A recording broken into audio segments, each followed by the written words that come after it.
Chapter 10 मुख्य सचिव chief secretary. Chapter 10 है मुख्य सचिव। मुख्य सचिव का पद 1799 में लॉर्ड वेलेजली द्वारा सृजित किया गया एवं जॉर्ज हिलरो बार्लो भारत के प्रथम मुख्य सचिव थे। जॉर्ज हिलरो बार्लो भारत के प्रथम मुख्य सचिव थे। यह पद राजस्थान सरकार द्वारा अनवरत लगातार जारी रखा गया। व के राधाकृष्णन को 13 अप्रैल 1949 को राजस्थान का प्रथम मुख्य सचिव बनाया गया। यह पद राजस्थान सरकार द्वारा अनवरत लगातार जारी रखा गया। व के राधाकृष्णन को 13 अप्रैल 1949 को राजस्थान का प्रथम मुख्य सचिव बनाया गया। 1949 से 1958 तक मुख्य सचिव की नियुक्ति केंद्र सरकार द्वारा की गई। 1949 से 1958 तक मुख्य सचिव की नियुक्ति केंद्र सरकार द्वारा की गई। 1949 से 1958 के मध्य 1949 से 1958 के मध्य किशनपुरी एकमात्र राजस्थान कैडर के आईएएस सचिव थे। 1949 से 1958 के मध्य किशनपुरी एकमात्र राजस्थान कैडर के आईएएस सचिव थे। 1958 से मुख्य सचिव की नियुक्ति राजस्थान सरकार द्वारा जारी रही है। भगवंत सिंह मेहता प्रथम राजस्थानी जो राजस्थान के मुख्य सचिव रह चुके हैं। भगवंत सिंह मेहता प्रथम राजस्थानी जो राजस्थान के मुख्य सचिव रह चुके हैं। 1973 से मुख्य सचिव को वरिष्ठतम आईएएस माना जाता है। 1973 से मुख्य सचिव को वरिष्ठतम आईएएस माना जाता है। मुख्य सचिव की योग्यता नंबर 1 अतिरिक्त मुख्य सचिव के रूप में व्यापक अनुभव हो। अतिरिक्त मुख्य सचिव के रूप में व्यापक अनुभव हो एडिशनल चीफ सेक्रेटरी के पद पर। दूसरा है उत्कृष्ट सेवा अभिलेख। दूसरा है उत्कृष्ट सेवा अभिलेख। तीसरा है बुद्धिमान व कार्यकुशल अधिकारी। तीसरा योग्यता होनी चाहिए बुद्धिमान व कार्यकुशल अधिकारी। और चौथा मुख्यमंत्री का विश्वास पात्र हो। उत्कृष्ट सेवा अभिलेख, बुद्धिमान व कार्यकुशल अधिकारी, मुख्यमंत्री का विश्वास पात्र और अतिरिक्त मुख्य सचिव के रूप में व्यापक अनुभव हो। यह मुख्य सचिव की योग्यता। नियुक्ति मुख्यमंत्री द्वारा होगी। कार्यकाल मुख्यमंत्री के प्रसाद पर्यंत सामान्यतः 3-4 वर्षों का और मुख्यमंत्री के प्रसाद पर्यंत तक। अन्य महत्वपूर्ण तथ्य प्रथम मुख्य सचिव के राधाकृष्णन 13 अप्रैल 1949 को बने। 13 अप्रैल 1949 को प्रथम मुख्य सचिव के राधाकृष्णन। वर्तमान मुख्य सचिव वी श्रीनिवास जो 46वें हैं 17 नवंबर 2025 से 46वें वी श्रीनिवास। प्रथम महिला मुख्य सचिव कुशल सिंह थी और उषा शर्मा भी महिला मुख्य सचिव बनी। महिला मुख्य सचिव दो रही, कुशल सिंह और उषा शर्मा, जिनमें प्रथम महिला मुख्य सचिव कुशल सिंह थी। अधिकतम कार्यकाल भगवंत सिंह मेहता का रहा। मुख्य सचिव के पद पर अधिकतम कार्यकाल भगवंत सिंह मेहता का रहा। न्यूनतम कार्यकाल आरडी था पर 50 दिन रहा। आरडी था पर 50 दिन। राजीव स्वरूप 122 दिन। राजीव स्वरूप का 122 दिन और निहाल चंद गोयल लगातार तीनों का न्यूनतम कार्यकाल है। सबसे कम कार्यकाल आरडी थापर का 50 दिन रहा, फिर उनसे ज्यादा राजीव स्वरूप 122 दिन और फिर उनसे ज्यादा निहाल चंद गोयल का रहा। भारत के कैबिनेट सचिव नरेश चंद्र जो राजस्थान के मुख्य सचिव रहे। भारत के कैबिनेट सचिव नरेश चंद्र भी राजस्थान के मुख्य सचिव रहे। भारत के कैबिनेट सचिव नरेश चंद्र। भारत के नियंत्रक व महालेखा परीक्षक राजीव महर्षि। भारत के नियंत्रक व महालेखा परीक्षक राजीव महर्षि भी राजस्थान के मुख्य सचिव रहे। राजस्थान प्रशासनिक सुधार समिति के अध्यक्ष गोपाल कृष्ण बानोत जी के बानोत। गोपाल कृष्ण बानोत राजस्थान प्रशासनिक सुधार समिति के अध्यक्ष जो राजस्थान के मुख्य सचिव के पद पर रहे। गोपाल कृष्ण बानोत। सचिवालय प्रक्रिया समिति के अध्यक्ष सचिवालय प्रक्रिया समिति के अध्यक्ष मोहन मुखर्जी, ये भी राजस्थान के मुख्य सचिव रहे। मोहन मुखर्जी जो सचिवालय प्रक्रिया समिति के अध्यक्ष थे। मोहन मुखर्जी 2 बार मुख्य सचिव के पद पर रहे।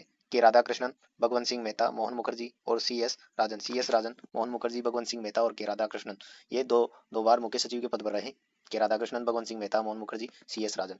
मुख्य सचिव जिन्होंने 4 मुख्यमंत्रियों के साथ कार्य किया। ऐसे मुख्य सचिव जिन्होंने 4 मुख्यमंत्रियों के साथ कार्य किया।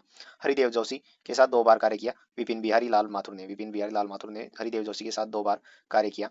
और शिवचरण माथुर और भैरव सिंह शेखावत, इन दोनों के साथ भी विपिन बिहारी लाल माथुर ने मुख्य सचिव के पद पर कार्य किया। हरिदेव जोशी के साथ 2 बार कर लिया और शिवचरण माथुर और भैरव सिंह शेखावत के समय विपिन बिहारी लाल माथुर मुख्य सचिव रहे। नाबार्ड के निदेशक राजस्थान आजीविका मिशन के अध्यक्ष आर एम ओयल नाबार्ड के निदेशक रहे और राजस्थान आजीविका मिशन के अध्यक्ष भी रहे।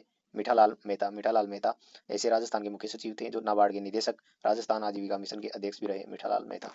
राज्य में मुख्य सचिव की भूमिका है। नंबर 1 मंत्रिमंडल सचिव के रूप में।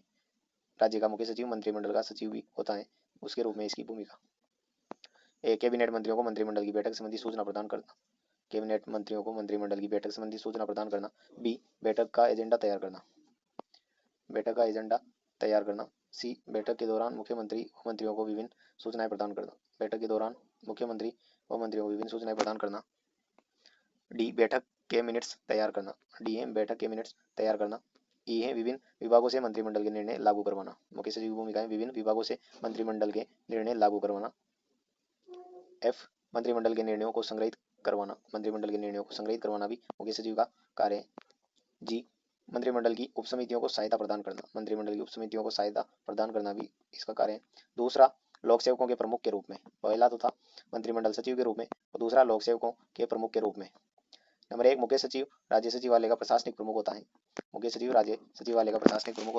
दूसरा राज्य के सभी कर्मचारियों का संरक्षक होता है। तीसरा यह राज्य की विभिन्न सेवाओं के मध्य समन्वय स्थापित करता है। चौथा ये संघ लोक सेवा आयोग में पदोन्नति समिति बैठकों में भाग लेता है, जैसे आरएस से आईएएस और आरपीएस से आईपीएस। यह संघ लोक सेवा आयोग में पदोन्नति समिति बैठकों में भाग लेता है, जैसे आरएस से आईएएस और आरपीएस से आईपीएस। पांचवा है यह शपथ ग्रहण समारोह में नियुक्ति पढ़कर सुनाता है, जैसे उच्च न्यायालय के मुख्य न्यायाधीश का, लोकायुक्त और एसआईसी का। यह शपथ ग्रहण समारोह में नियुक्ति पढ़कर सुनाता है, जैसे उच्च न्यायालय के मुख्य न्यायाधीश का और लोकायुक्त और एसआईसी का।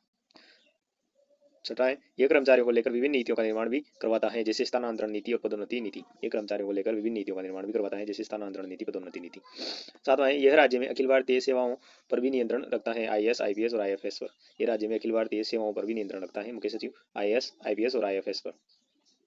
तीसरी भूमिका है मुख्य सचिव की मुख्यमंत्री के प्रधान सलाहकार के रूप में। मुख्यमंत्री के प्रधान सलाहकार के रूप में तीसरी भूमिका है। तीसरी में नंबर 1 यह मुख्यमंत्री को नीति निर्माण में सहायता प्रदान करता है। यह मुख्यमंत्री को नीति निर्माण में सहायता प्रदान करता है। दूसरा है आयोगों व परिषदों की बैठकों के दौरान सीएम को विभिन्न सूचनाएं उपलब्ध करवाना। आयोगों व परिषदों की बैठकों के दौरान सीएम को विभिन्न सूचनाएं उपलब्ध करवाना। तीसरा है इसमें मुख्यमंत्री विभिन्न समस्याओं व संकट में भी मुख्य सचिव से चर्चा करता है। मुख्यमंत्री विभिन्न समस्याओं व संकट में भी मुख्य सचिव से चर्चा करता है। चौथी भूमिका है विभागों के प्रमुख के रूप में। विभागों के प्रमुख के रूप में चौथी भूमिका है मुख्य सचिव की।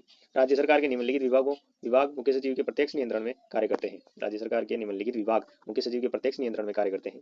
नंबर 1 कार्मिक विभाग, डीओपी, डिपार्टमेंट ऑफ पर्सनल, कार्मिक विभाग। दूसरा है प्रशासनिक सुधार एवं समन्वय विभाग, प्रशासनिक सुधार एवं समन्वय विभाग। तीसरा है जनरल सामान्य प्रशासन विभाग। चौथा है आयोजना विभाग। नंबर 1 कार्मिक विभाग, प्रशासनिक सुधार एवं समन्वय विभाग, तीसरा जनरल सामान्य प्रशासन विभाग, चौथा आयोजना विभाग। ये चक्रानुक्रम में क्षेत्रीय परिषद का सचिव भी होता है। ये चक्रानुक्रम में क्षेत्रीय परिषद का सचिव भी होता है। मुख्य सचिव चक्रानुक्रम में क्षेत्रीय परिषद का सचिव भी होता है। पांचवी आपातकाल में भूमिका, मुख्य सचिव की पांचवी आपातकाल में भूमिका। नंबर 1 मुख्य सचिव आपातकाल में मुख्यमंत्री के बजाय राज्यपाल का सलाहकार होता है। मुख्य सचिव आपातकाल में मुख्यमंत्री के बजाय राज्यपाल का सलाहकार होता है। दूसरा है यह राज्य में पुलिस महानिदेशक की सहायता से कानून व शांति बनाए रखता है। यह राज्य में पुलिस महानिदेशक की सहायता से कानून व शांति बनाए रखता है। छठी भूमिका है समन्वयक के रूप में। छठी भूमिका है इसकी समन्वयक के रूप में।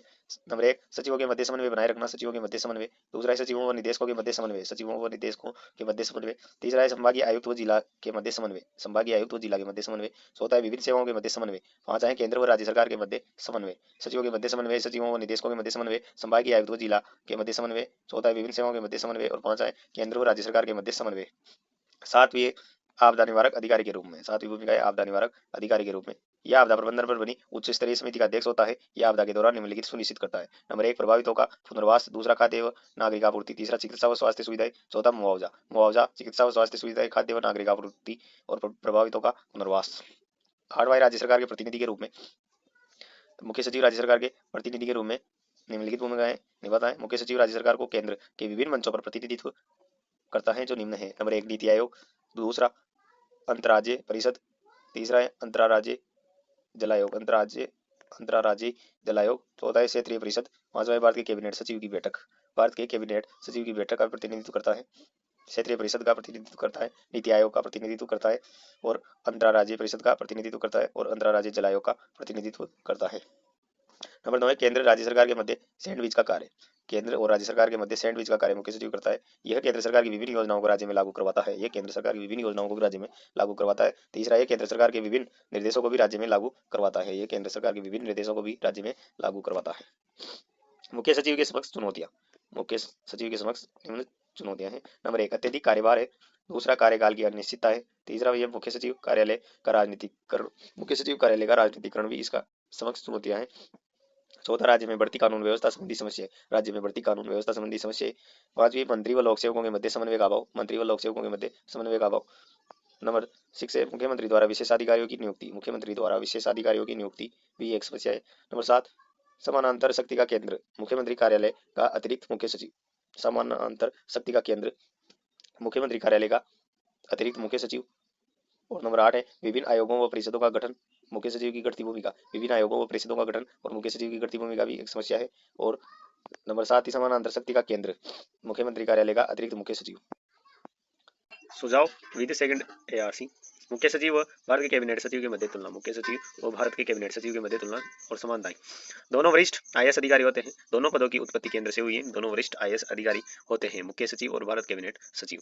दोनों पदों की उत्पत्ति केंद्र से हुई है, दोनों मंत्रिमंडल सचिव होते हैं, दोनों मंत्रिमंडल सचिव होते हैं, दोनों मंत्रिमंडल कैबिनेट की बैठक के दौरान सहायता करते हैं, दोनों मंत्रिमंडल कैबिनेट की बैठक के दौरान सहायता करते हैं, दोनों मुख्य कार्यपालक के सलाहकार होते हैं, दोनों मुख्य कार्यपालक के सलाहकार होते हैं, चीफ सेक्रेटरी तो सीएम और कैबिनेट सचिव पीएम। चीफ सेक्रेटरी मुख्य सचिव सीएम और कैबिनेट सचिव पीएम का सलाहकार होते हैं। दोनों मंत्रिमंडल के निर्णयों को लागू करवाते हैं। दोनों मंत्रिमंडल के निर्णयों को लागू करवाते हैं। दोनों मंत्रिमंडल की उपसमितियों की सहायता प्रदान करते हैं। दोनों मंत्रिमंडल की उपसमितियों को सहायता प्रदान करते हैं। और अंतर चीफ सेक्रेटरी और कैबिनेट सचिव के मध्य अंतर, पहले समानताएं थी। दोनों वरिष्ठ आईएएस अधिकारी होते हैं। दोनों पदों की उत्पत्ति केंद्र से हुई है। दोनों मंत्रिमंडल सचिव होते हैं। दोनों मंत्रिमंडल कैबिनेट की बैठक के दौरान सहायता करते हैं। दोनों मुख्य कार्यपालक के सलाहकार होते हैं। सीएस सीएम, कैबिनेट सचिव पीएम। दोनों मंत्रिमंडल के निर्णयों को लागू करवाते हैं। दोनों मंत्रिमंडल की उपसमितियों को सहायता प्रदान करते हैं। अंतर चीफ सेक्रेटरी और कैबिनेट सचिव में अंतर, हमारे राज्य सचिवालय का प्रशासनिक प्रमुख सीएस राज्य सचिवालय का प्रशासनिक प्रमुख होता है और कैबिनेट सचिव केंद्रीय सचिवालय का प्रमुख नहीं होता है। कैबिनेट सचिव केंद्रीय सचिवालय का प्रशासनिक प्रमुख नहीं होता है और राज्य सचिवालय का प्रशासनिक प्रमुख चीफ सेक्रेटरी होता है। अवशिष्ट शक्तियां विद्यमान होती हैं राज्य सचिव में, मुख्य सचिव में अवशिष्ट शक्तियां विद्यमान होती हैं, जबकि कैबिनेट सचिव में अवशिष्ट शक्तियां नहीं होती हैं। कैबिनेट सचिव में अवशिष्ट शक्तियां नहीं होती हैं और मुख्य सचिव में अवशिष्ट शक्तियां विद्यमान होती हैं। राज्य का वरिष्ठतम लोक सेवक होता है मुख्य सचिव, राज्य का वरिष्ठतम लोक सेवक होता है और कैबिनेट सचिव केवल अन्य लोक सेवकों में प्रथम, केवल अन्य लोक सेवकों में प्रथम होता है। मुख्य सचिव प्रत्यक्ष रूप से 4 विभाग मुख्य सचिव के अधीन होते हैं। प्रत्यक्ष रूप से 4 विभाग मुख्य सचिव के अधीन होते हैं। कोई मंत्रालय अधीन नहीं होता है। कैबिनेट सचिव के कोई मंत्रालय अधीन नहीं होता है। मुख्य सचिव शक्तिशाली पद है और कैबिनेट सचिव कम शक्तिशाली है। इसकी अपेक्षा कम शक्तिशाली कैबिनेट सचिव और मुख्य सचिव शक्तिशाली है। चैप्टर समाप्त।